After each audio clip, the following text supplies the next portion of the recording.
The world of Super Mario is cute in a lot of ways. You know, the little toads, funny Italians, and goofy Goombas. Most of it is just not a threat, to be honest, and quite laughable when you think about it. Mario can easily destroy them. However, there's one type of enemy that's a bit scary in-game as soon as it gets you, and taking it out is basically impossible. Well, most of the time. Because in the end, everything surrenders to the might of the superstar after all. Literally nothing can beat that. The enemy I'm talking about are the Thwomps, who can instantly crush you when you're in the wrong place, which looks quite gruesome to be honest. However, there are actually many different types of them, and after I cover them in my evolution of video on the Thwomps, it's time to reveal which ones are my favorite.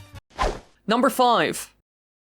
Now to start off, we will look at one type of Thwomp that's quite special and has a really cool look. I'm talking about the Super Thwomps. These were first seen in Mario Kart on Rainbow Road, where they act like regular Thwomps, but these glow and spin racers out if they run into them. And they can be seen all over the map, being a huge hazard for anyone who even tries to come in at first place to win the race. However, while they look fine in this specific Mario Kart title, there's another one where they are stunning and look way better, because they once again appear in the most recent title of Mario Kart 8 and the deluxe version of this title. Here, SNES Rainbow Road looks stunning thanks to the completely updated look, with the Thwomps looking a lot better as well. I gotta say, combining a Thwomp with the colors and effects from the Superstar does make them look a lot prettier, even using a design based on their Super Mario Galaxy appearance, which was a much needed update. However, that's not all. In Mario Kart, these also work extremely well as an obstacle and can create some nerve-wracking situations. Let's say you're really close to becoming first,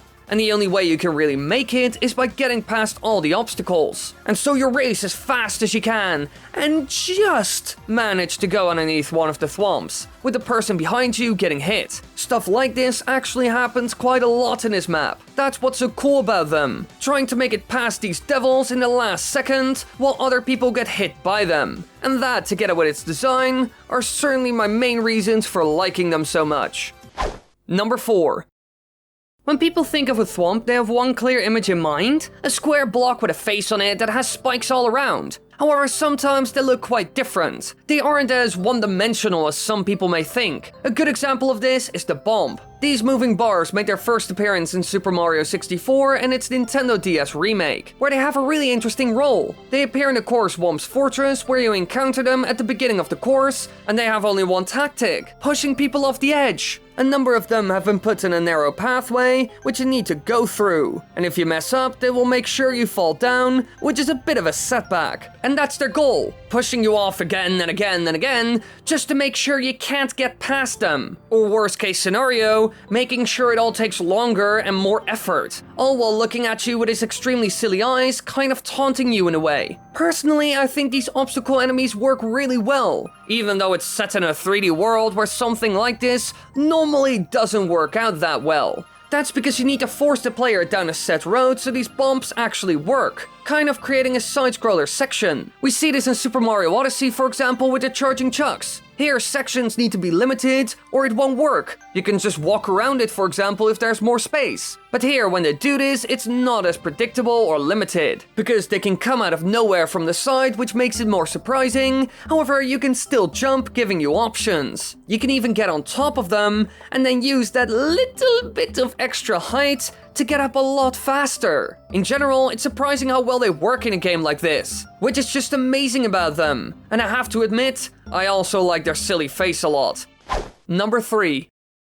In general, I think Super Mario Galaxy did an excellent job at redesigning a lot of enemies and things seen in the Super Mario universe. Because I gotta say, everything in the game looks stunning. And this also goes for the new stuff they introduced, with one of the best ones being Flumps, which are a type of Thwomp that only appear in the game Super Mario Galaxy 2. They are green platforms with spikes on their sides, and actually have a similar face to a bomb, funny enough. Now, when you see one of them, it just looks like an ordinary platform, but after a few seconds, they make a rattle sound, get an angry face, and they will then quickly flip over. And if you're standing on one of these platforms, when they flip, you will be knocked high into the air. Now, as some of you might already know, these are signs of being a classic trap enemy. A foe that's a bit more sneaky than many others, and will try to trick you. And I gotta say, these ones are quite good at doing this. having some real kick to them, and changing tactics really fast so you don't have much time to get off them. They work incredibly well as a trap enemy. However, they're rarely used, sadly enough. Only in 2 places, Bowser's Lava Lair and the Grandmaster Galaxy. So while I do like them a lot for making both combat and platforming more interesting,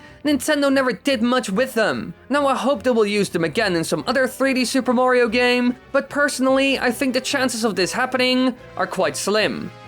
Number 2. Now, while I did mention at the start of this video that the world of Super Mario can be dangerous, it's also filled to the brim with a lot of cute and nice things. And our next enemy kind of falls into this category, well, according to me at least, since I find its design as well as size adorable. I'm talking about the little Thwomps, of course, the baby brother of the significantly stronger and bigger Thwomps. Just look at all the other ones on this list. Everyone beats him in terms of size and even power. They first appeared in the classic Super Mario World for the SNES, with their name being a combination of the word thwomp and wimp, because he's so small. This was really the era where Nintendo started to make a lot of weird and also interesting spin-off enemies. The same happened in the previous game, Super Mario Bros. 3, and they continued the trend in this game. They are seen in all versions of Super Mario World and have only one tactic: hopping back and forth in large arcs, trying to land on you. Being found in multiple castles seen in the game, like the one where Morton is. And usually they appear in groups of 2 and create obstacles in small hallways. Even Magic Koopas can create them, although these can be destroyed by shells, but only for a short amount of time. Now what I like about them is mostly their design. It looks absolutely lovely and they did a good job at creating this little brother of feeling. But I gotta say, while they seem harmless, it can be very dangerous to take them on because of their weird jumping pattern and also being put in levels in pairs. If you don't watch out, they can really be your end and surprise you even though they're really small. They might lack serious power and size, but they're fast and extremely agile for a piece of rock, which makes them very special in my opinion. They are a completely new take on the classic Thwomp enemy, which is quite cool and surprising, since most people wouldn't really take these enemies serious, since they seem so insignificant. But they actually aren't. Number 1. Oh, hi there. Did you know there are little videos in the upper right corner and a whole playlist with even more videos? And also a pinned comment down below where you can find that as well? Well, go check that out. And don't forget to subscribe and click the bell button. That's also kind of important, to be honest.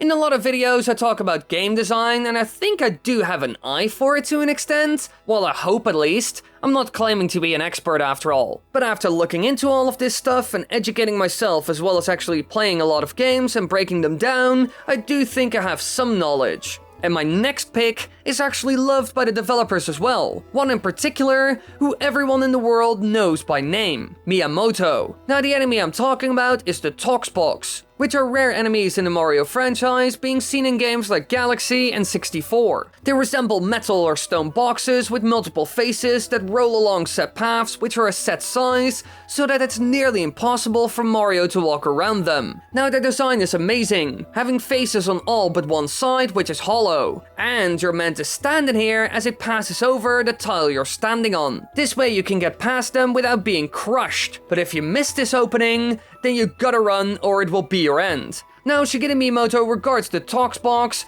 as one of his best designs and a masterpiece even, stating they embody his game design philosophy of making gameplay mechanics clear and quickly understood at a first glance, which it does very effectively, so I do 100% agree with him. It's obvious what's dangerous about them and how to solve it all as soon as you see it go for a bit. It's straightforward and does its job well, so I get why Miyamoto likes it so much. Although I don't completely agree with him, to be honest. Mostly because I think he has made even better enemies and mechanics in certain games, but this one is still one of his little gems that should be used more. I especially started to like them a lot in Super Mario Galaxy, where their design became a lot more fitting and better looking, taking inspirations from the well-known Japanese Oni, which are some sort of demon ogres seen in old folklore stories. Combining this interesting look with the effective design of the enemy really makes them something to behold in the Galaxy games. And it's also my favorite for all of these reasons by far. I was even reminded of this recently when I encountered them again when playing through Super Mario Galaxy on the livestream, which is every Friday at 8 PM Central European Time, by the way. And I think I will keep loving them for quite a long time,